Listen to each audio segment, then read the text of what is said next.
Hi dears, welcome back. ನಾನು cilia. ಇವತ್ತಿನ ವಿಡಿಯೋದಲ್ಲಿ ಸೂಪರ್ ಟೇಸ್ಟಿಯಾಗಿರುವಂತಹ ಒಂದು ಮೊಟ್ಟೆ ಮಸಾಲೆಯನ್ನು ತೋರಿಸ್ತಾ ಇದ್ದೀನಿ. ಚಪಾತಿ, ಅಪ್ಪಂ, ದೋಸೆ, ಅದೇ ರೀತಿ ಪರೋಟಗೆಲ್ಲ ಸೂಪರ್ ಕಾಂಬಿನೇಷನ್ ಈ ಮೊಟ್ಟೆ ಮಸಾಲೆ. ಒಂದು ಸಾರಿ ಆದರೂ ನೀವು ಇದನ್ನು ಟ್ರೈ ಮಾಡಿ ನೋಡಿ. ಎಲ್ಲರಿಗೂ ಸಹ ತುಂಬ ಇಷ್ಟ ಆಗುತ್ತೆ. ತುಂಬ ಸುಲಭ ಕೂಡ ನಮಗೆ ಇದನ್ನು ಮಾಡಲಿಕ್ಕೋಸ್ಕರ. ನಾನು ಈ ವಿಡಿಯೋ ನೋಡ್ತಿದ್ದಂಗೆ ನಿಮಗೆ ಇಷ್ಟ ಆದರೆ ಪ್ಲೀಸ್ ಲೈಕ್ ಮಾಡಿ, ಶೇರ್ ಮಾಡಿ, ಕಮೆಂಟ್ ಮಾಡಿ. ಅದೇ ರೀತಿ ನನಗೆ ಸಪೋರ್ಟ್ ಮಾಡಿಲ್ಲ ಅಂದರೆ ಪ್ಲೀಸ್ ಸಪೋರ್ಟ್ ಮಾಡಿ.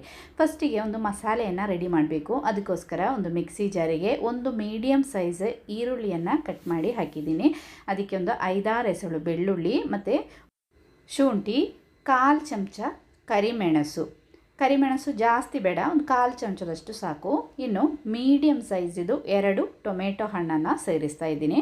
ಇದರೊಟ್ಟಿಗೆ ಒಂದು ಕೈ ಹಿಡಿಯಷ್ಟು ಒಳ್ಳೆ ಫ್ರೆಶ್ ಆಗಿರುವಂತಹ ಕೊತ್ತಂಬರಿ ಸೊಪ್ಪು. ಇನ್ನಿದಕ್ಕೆ ಸ್ವಲ್ಪ ಚಕ್ಕೆಯನ್ನು ಸಹ ಸೇರಿಸಬೇಕು. ಇದಕ್ಕೆ ಏಲಕ್ಕಿ, ಲವಂಗ ಏನು ಬೇಡ, ಚಕ್ಕೆ ಮಾತ್ರ ಸಾಕು. ಇನ್ನಿದನ್ನು ನೈಸಾಗಿ ರುಬ್ಬಬೇಕು. ರುಬ್ಬಿದ ಮಸಾಲೆಯನ್ನು ಸೈಡಿಗಿಟ್ಟು ಇನ್ನೊಂದು ಪಾತ್ರೆ ಬಿಸಿ ಆದ ಮೇಲೆ ಎಣ್ಣೆ ಹಾಕಬೇಕು. ಎಣ್ಣೆ ಚೆನ್ನಾಗಿ ಬಿಸಿ ಆದ ಮೇಲೆ ಒಂದು ಮೀಡಿಯಮ್ ಸೈಜಿದು ಈರುಳ್ಳಿಯನ್ನು ಸಣ್ಣ ಸಣ್ಣ ಕಟ್ ಮಾಡಿ ಹಾಕಿದ್ದೀನಿ. ಕರಿಬೇವು ಸೊಪ್ಪು, ಖಾರಕ್ಕನುಸಾರವಾಗಿ ಹಸಿಮೆಣಸಿನಕಾಯಿಯನ್ನು ಸೇರಿಸಿ ಇದನ್ನೆಲ್ಲ ಚೆನ್ನಾಗಿ ಫ್ರೈ ಮಾಡಬೇಕು. ಈರುಳ್ಳಿ ಎಲ್ಲ ಚೆನ್ನಾಗಿ ಫ್ರೈ ಆಗಿ ಹಸಿ ಸ್ಮೆಲ್ಲು ಹೋದ ಮೇಲೆ ಸ್ಟವನ್ನು ಲೋ ಫ್ಲೇಮಲ್ಲಿ ಇಟ್ಕೊಂಡು ಇನ್ನು ಮಸಾಲೆ ಪುಡಿಗಳನ್ನು ಸೇರಿಸಬೇಕು. ನಾನಿಲ್ಲಿ ಒಂದು 3/4 ಚಮಚದಷ್ಟು ಧನಿಯಾ ಪುಡಿಯನ್ನು ಸೇರಿಸಿದ್ದೀನಿ, 3/4 ಚಮಚದಷ್ಟು ಮೆಣಸಿನ ಹುಡಿಯನ್ನು ಸೇರಿಸಿದ್ದೀನಿ, 1/4 ಚಮಚದಷ್ಟು ಅರಶಿನ ಹುಡಿ. ಇದಿಷ್ಟನ್ನು ಸೇರಿಸಿ ಲೋ ಫ್ಲೇಮಲ್ಲೇ ಇಟ್ಕೋಬೇಕು.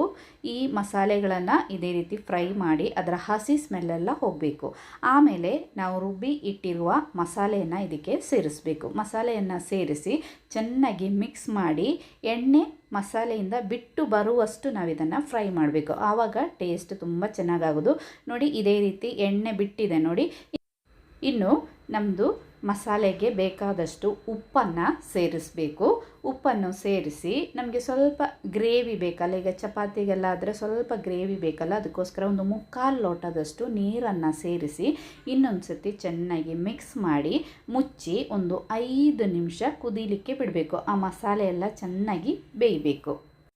ಮಸಾಲೆ ಎಲ್ಲ ಚೆನ್ನಾಗಿ ಬೇಯಲಿ. ಆ ಟೈಮಲ್ಲಿ ಒಂದು ಬೌಲಿಗೆ ನಾನು 4 ಮೊಟ್ಟೆಯನ್ನು ಹೊಡೆದಾಕಿದ್ದೀನಿ. ಇದಕ್ಕೆ ಸ್ವಲ್ಪ ಉಪ್ಪನ್ನು ಸೇರಿಸೋಣ. ಬೇಕಂದರೆ ನಿಮಗೆ ಸ್ವಲ್ಪ ಪೆಪ್ಪರ್ ಪೌಡರನ್ನು ಸಹ ಸೇರಿಸ್ಬೋದು. ಒಂದು ಹ್ಯಾಂಡ್ ವಿಸ್ಕಲ್ಲಿ ಈ ಮೊಟ್ಟೆಯನ್ನು ಚೆನ್ನಾಗಿ ಇದೇ ರೀತಿ ನಾವು ಬೀಟ್ ಮಾಡಬೇಕು.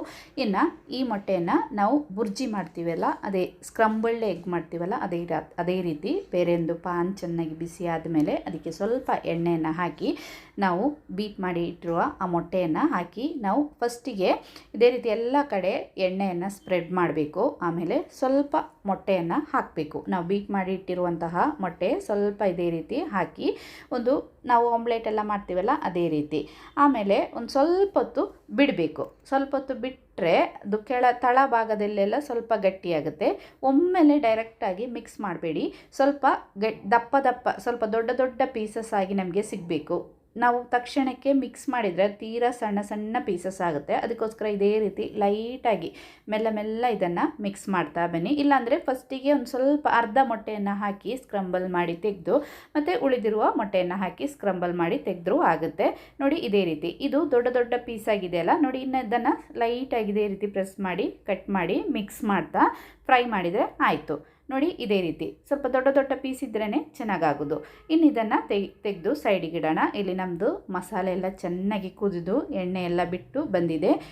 ಒಳ್ಳೆ ಸ್ಮೆಲ್ ಕೂಡ ಬರ್ತಾ ಇದೆ. ಓಪನ್ ಮಾಡಿ ಚೆನ್ನಾಗಿ ಒಂದು ಸತಿ ಮಿಕ್ಸ್ ಮಾಡಿ ಉಪ್ಪೆಲ್ಲ ಚೆಕ್ ಮಾಡಿ ನಾವು ಸ್ಕ್ರಂಬಲ್ ಮಾಡಿಟ್ಟಿರುವ ಆ ಮೊಟ್ಟೆಯನ್ನು ಇದಕ್ಕೆ ಸೇರಿಸಬೇಕು.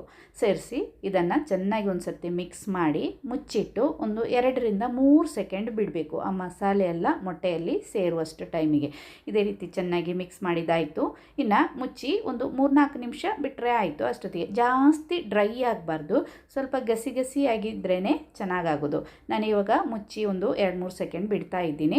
ಆಮೇಲೆ ತೆಗೆದ್ರೆ ಸೂಪರ್ ಆಗಿರುವಂತಹ ನಮ್ಮದು ಮೊಟ್ಟೆ ಮಸಾಲೆ ರೆಡಿ ಆಯಿತು. ಇದಕ್ಕೆ ಇನ್ನು ಸ್ವಲ್ಪ ನಮ್ಮದು ಕೊತ್ತಂಬರಿ ಸೊಪ್ಪನ್ನು ಸಹ ಸೇರಿಸಿ ಮಿಕ್ಸ್ ಮಾಡಿ ಮುಚ್ಚಿಟ್ಟು ಒಂದು 5-10 ನಿಮಿಷ ಬಿಟ್ಟು ನಮಗೆ ಚಪಾತಿ, ಅನ್ನ, ಪರೋಟ, ದೋಸೆ ಜೊತೆ ಎಲ್ಲ ಸರ್ವ್ ಮಾಡ್ಬೋದು. ಸೂಪರ್ ಟೇಸ್ಟ್ ಇದು.